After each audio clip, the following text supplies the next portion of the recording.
आज की वीडियो काफ़ी इन्फॉर्मेटिव है क्योंकि आज की इस वीडियो में मैं आपको अंडे की क्वालिटी को कैसे इंप्रूव करना है उसके बारे में बताऊंगी। अगर आप एक छोटी सी मिस्टेक जो कि हर दिन रेगुलरली कर रही हैं तो इससे आपके अंडे की क्वालिटी खराब हो सकती है। आज की वीडियो काफ़ी इन्फॉर्मेटिव है, प्लीज़ शुरू से लेकर लास्ट तक ज़रूर देखिएगा। नमस्कार दोस्तों, मेरा नाम हर्षिता वर्मा है और आपका मेरे चैनल ट्विंस माय वर्ल्ड पे बहुत बहुत स्वागत है।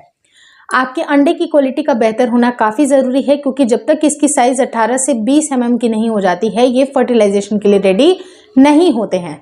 तो आपकी ओवरीज से बिल्कुल सही टाइम पे जो ओव्यूलेशन का सही समय होता है उस टाइम पे अगर एक अंडा रिलीज़ होता है और वो अंडा सही टाइम पे तभी रिलीज़ होता है जब अगर आपके LH का हार्मोन और FSH का हार्मोन बिल्कुल बैलेंस रहे और उनको जब ओवरीज को सिग्नल जाती है कि आपको अंडा अब रिलीज़ करना चाहिए तभी जाके वो ओवरीज से रिलीज़ होते हैं।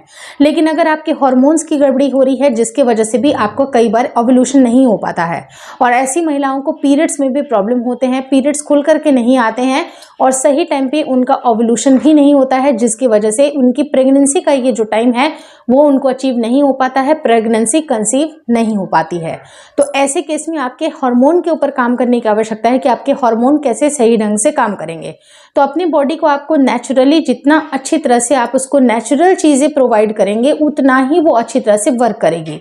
एग्जाम्पल के तौर पे अगर मान लीजिए कि आपको प्रॉपर स्लीप अगर आपकी सही है, जैसे कि अगर आप अच्छी 7 से 8 घंटे की नींद ले रही हैं, अच्छी तरह से भोजन ले रही हैं, अच्छी तरह से पानी का इंटेक ले रही हैं, तो आपके बॉडी के जो हार्मोन है काफ़ी अच्छी तरह से वर्क करते हैं। लेकिन अगर इन सब में डिस्टर्बेंस है, बहुत ज़्यादा स्ट्रेस है और भोजन में भी आपकी भोजन की क्वालिटी बहुत ख़राब है तो अल्टीमेटली आपके अंडे की क्वालिटी डिटोरिएट होती है, अंडे की क्वालिटी कम होती है। तो ऐसे केस में आज की इस वीडियो में मैं आपको टिप्स देने वाली हूँ। पहली टिप ये है कि जो भी अगर आप भोजन कर रही हैं, आप भोजन में ज़्यादा से ज़्यादा जो ऐसे फूड आइटम का सिलेक्शन करें जिसके अंदर ग्लाइसेमिक लोड कम हो। अगर जो भी फ्रूट आइटम या फूड आइटम जो आप ले रही हैं जिसमें ग्लाइसेमिक लोड बहुत ज़्यादा है तो आपका डाइजेशन भी खराब होता है, आपकी बॉडी मतलब कंप्लीट अगर आप अपने हार्मोन को बिगाड़ने का काम आपके ग्लाइसेमिक लोड के भी वजह से होता है। अगर एग्जांपल के तौर पे अगर आपने रोटी और चावल के ऊपर पूरी की पूरी डिपेंडेंसी रखी है उसकी बजाय अगर आप बाजरा ले रही हैं, मिलेट्स ले रही हैं, रागी ले रही हैं तो इसका असर आपको 1 से 2 महीने के अंदर अंदर दिखाई देगा। आज की इस वीडियो में मैं आपको कुछ ऐसी टिप नहीं बताने वाली हूँ कि जो ओवरनाइट आपको वर्क करेगी।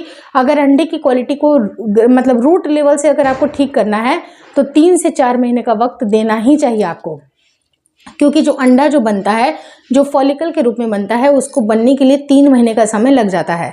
लेकिन अगर आप 15 दिन भी अच्छी तरह से वर्क करती हैं तो ओव्यूलेशन में कुछ फ़र्क आपको दिख जाता है। लेकिन 3 महीने मान करके चलिए कि कुछ चीज़ों को आपको बेसिक लेवल से बदलने की आवश्यकता है। तो ऐसे कोई भी फूड आइटम का सिलेक्शन आपको नहीं करना है जिसकी ग्लाइसेमिक लोड काफ़ी ज़्यादा हो। बहुत ज़्यादा शुगरी प्रोडक्ट का इस्तेमाल करना आपको अवॉइड करना चाहिए। शुगर भी आपकी बॉडी के लिए बिल्कुल भी सही नहीं होता है।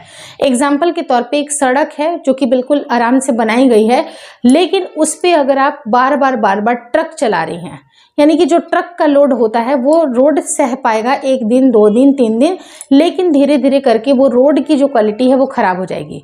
लेकिन वहीं पर अगर बैलगाड़ी चल रही है, वहीं पर अगर कारें चल रही हैं जहां पर उतना लोड नहीं पड़ रहा है रोड पे, तो वो रोड जो है वो आगे भी आपका चलता रहेगा। उसी तरह का आपका शरीर जब शुगर को पचाता है जिसके अंदर ग्लाइसेमिक लोड काफ़ी ज़्यादा होता है तो अगर उसको पचाता है तो इस तरह का समझ लीजिए कि उस रोड पे बार बार भारी ट्रक चल रही है।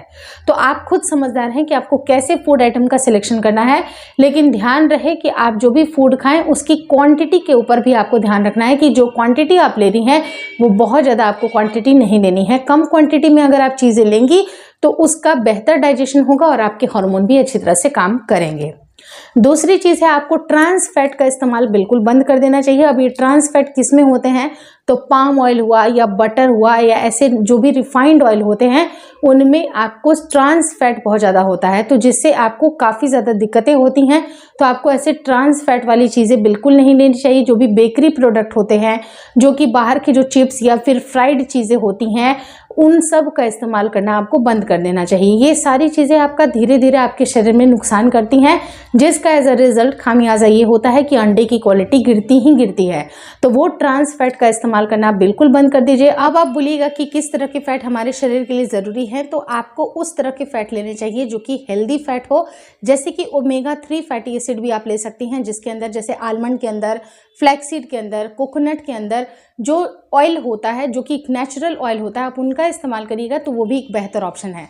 लेकिन प्रैक्टिकली इतना ज़्यादा अगर आपको पॉसिबल नहीं लगता है तो कोई बात नहीं, सब्जियों में आप सिंपली शुद्ध देसी घी का इस्तेमाल कर लीजिए, वो भी ज़्यादा बेहतर ऑप्शन है। लेकिन ट्रांस फैट का इस्तेमाल आपको बिल्कुल भी नहीं करना है। तीसरी चीज़ है, आपको कोई भी ऐसे बेकरी प्रोडक्ट का इस्तेमाल नहीं करना है जिसके अंदर मैदा हो, क्योंकि उसके अंदर अगेन मैंने आपको बताया कि ग्लाइसेमिक लोड बहुत ज़्यादा होता है, तो बेकरी प्रोडक्ट का इस्तेमाल करना आपको अवॉइड करना चाहिए।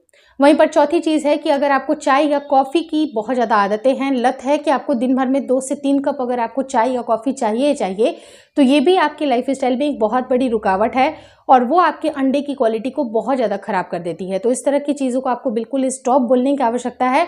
वहीं पर पाँचवीं चीज़ है कि शराब और सिगरेट भी आपकी लाइफ का पार्ट है, तो ये भी कहीं ना कहीं आपके अंडे की क्वालिटी को ख़राब करती है। तो आपको इन सारी चीज़ों के ऊपर आपको चेक लगाने की आवश्यकता है कि जो भी चीज़ें अगर आप ले रही हैं वो आपकी बॉडी के लिए कितनी ज़्यादा ज़रूरी है। अगर आपको ऐसा लगता है कि नहीं ये सारी चीज़ें मेरी लाइफ का पार्ट है, तो धीरे धीरे अपनी लाइफ स्टाइल को बदलने की आवश्यकता है, क्योंकि लाइफ स्टाइल बदलाव करना 1 महीने 2 महीने का काम नहीं बल्कि 3 से 4 महीने का काम है। आप देखिएगा कि 3 से 4 महीने के अंदर आपके अंडे की क्वालिटी भी बहुत हद तक बेहतर बनेगी और उससे आपकी प्रेगनेंसी रुकने में ज़्यादा परेशानी आपको नहीं होगी। लेकिन आपको बार बार अपने ओव्यूलेशन को भी ट्रैक करना है, क्योंकि आपका जैसे जैसे लाइफ स्टाइल सुधरेगा वैसे वैसे आपकी इम्यूनिटी भी अच्छी होगी और साथ ही साथ आपका जो हार्मोन का बैलेंस है वो भी बिल्कुल सही रहेगा। तो आगे चल के प्रेगनेंसी कंसीव करना आपके लिए बहुत बड़ा चैलेंज नहीं बचेगा। तो 3 से 4 महीने अपने शरीर के लिए आपको ज़रूर देना है। इन 3 से 4 महीनों में आपके शरीर में काफ़ी ज़्यादा बदलाव आएगी। आपकी LH की जो वैल्यू है, FSH की वैल्यू है, जो प्रोलैक्टिन की मात्रा है जो कि अनावश्यक रूप से अभी बढ़ रही है, वो सब कुछ कंट्रोल होगा और जिसकी वजह से आपका सही टाइम पे ओव्यूलेशन होगा। और ओव्यूलेशन होने के बाद आप देखिएगा कि सही टाइम पे रिलेशनशिप भी अगर आपने रखा है और मेल के सेल हैं वो काफ़ी हेल्दी हैं, तो आपका फर्टिलाइजेशन आराम से हो जाएगा। क्योंकि कई बार क्या होता है कि मेल के सेल भी उतने हेल्दी नहीं होते हैं, तो उनको कैसे इंप्रूव करें उसके लिए भी मेरे वीडियो पे आपको बहुत सारे जो चैनल पे वीडियोस मिल जाएंगे, तो आप उनको ज़रूर देख लीजिएगा कि मेल के सेल को कैसे हेल्दी बढ़ाएं, हेल्दी बना सकते हैं। आप उन सारे वीडियोज़ को भी ज़रूर देखिएगा। Thank you so much for watching twins my world.